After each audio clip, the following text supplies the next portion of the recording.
Será que o cantinho do pensamento é realmente eficaz para desenvolver ali habilidades para a criança fazer diferente, se comportar melhor? A gente tem uma estratégia que é muito utilizada dentro aí das famílias, dentro das casas, na tentativa de melhorar o comportamento dos seus filhos, ou na tentativa de acabar com as birras, ou disciplinar mesmo um comportamento inadequado da criança. Muitos pais, muitas mães utilizam o cantinho do pensamento. E eu sei que isso é meio polêmico, porque muitas famílias, muitas mães defendem, né, e utilizam o uso do cantinho do pensamento.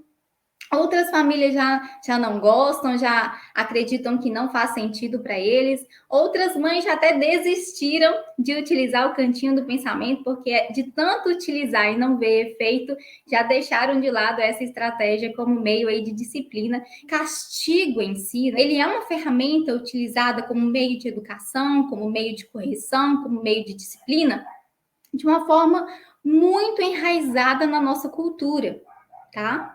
Por exemplo, recentemente eu vi uma pesquisa que falou que 73% dos pais acreditam que os castigos eles são necessários para a educação dos seus filhos. Ou seja, existe uma cultura muito forte, uma crença muito forte de que a criança, para ela aprender o que é certo e o que é errado, para ela ser bem educada, ela precisa ser castigada, tá, mãe? Então, se você utiliza castigos aí no seu dia a dia, se você utiliza o cantinho do pensamento ou qualquer outro meio de castigo, eu quero te dizer, mãe, que essa crença que você tem, que dá resultado, é a crença de talvez a maioria das mães, talvez a maioria dos pais, porque realmente é algo que vem da cultura, de um contexto histórico que está muito enraizado aí no nosso dia a dia, num contexto histórico que remete a anos, a séculos passados, e isso ainda respinga em nós em pleno século XXI. Então, eu quero trazer esses dados para você, mãe, para você não se sentir mais uma vez julgada, porque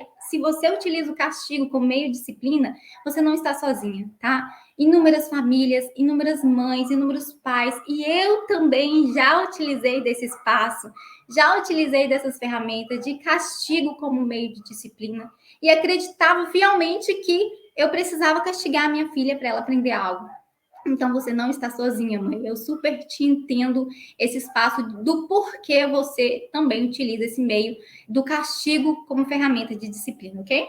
Então, por que então que muitas mães acreditam? Porque, como eu falei, é algo muito enraizado na nossa cultura, né? Só para você ter uma noção, não existe nenhuma pesquisa, nenhum dado, nenhum estudo científico, nenhuma evidência que comprove que castigos melhorem o comportamento de uma criança.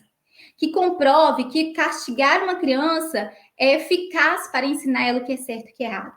Você pode perguntar para qualquer profissional que se formou na área da educação, que se formou aí na área da pediatria, que tem aí estudos, né, no mundo infantil, no desenvolvimento humano, sobre comportamento humano, você nunca vai ouvir nenhuma evidência, nenhuma comprovação de que castigar uma criança faz com que ela melhore o comportamento. Muito pelo contrário, né?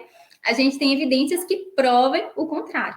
Mas se nós não temos nenhuma evidência, se nós não temos nenhum estudo, nenhum dado que fala, né, que castigar uma criança é eficaz, que castigar uma criança melhora o comportamento dela, por que então isso é tão forte e a gente realmente acredita que é necessário castigar e punir uma criança para que ela se comporte, para que ela aprenda, tá?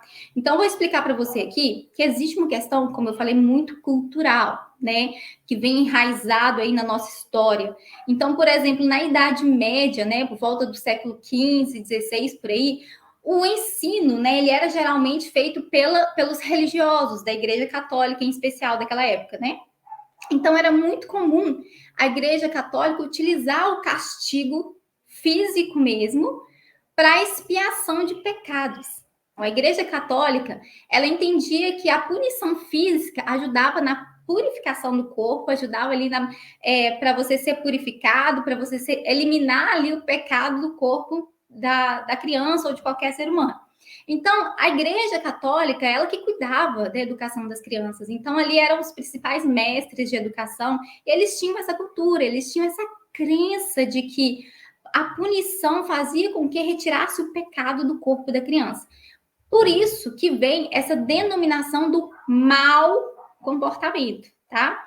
Mau comportamento é porque realmente acreditavam-se que o comportamento da criança, que hoje nós entendemos que é um comportamento inadequado, talvez desrespeitoso, mas que nós vimos muito pela imaturidade da criança e que ela precisa aprender e desenvolver, mas antigamente percebia-se como realmente fosse algo mal, algo maligno que provocasse para que a criança se comportasse daquela maneira. Então, existia isso muito forte, essa cultura de que para aprender a criança precisava ser punida. Será que essa estratégia realmente funciona?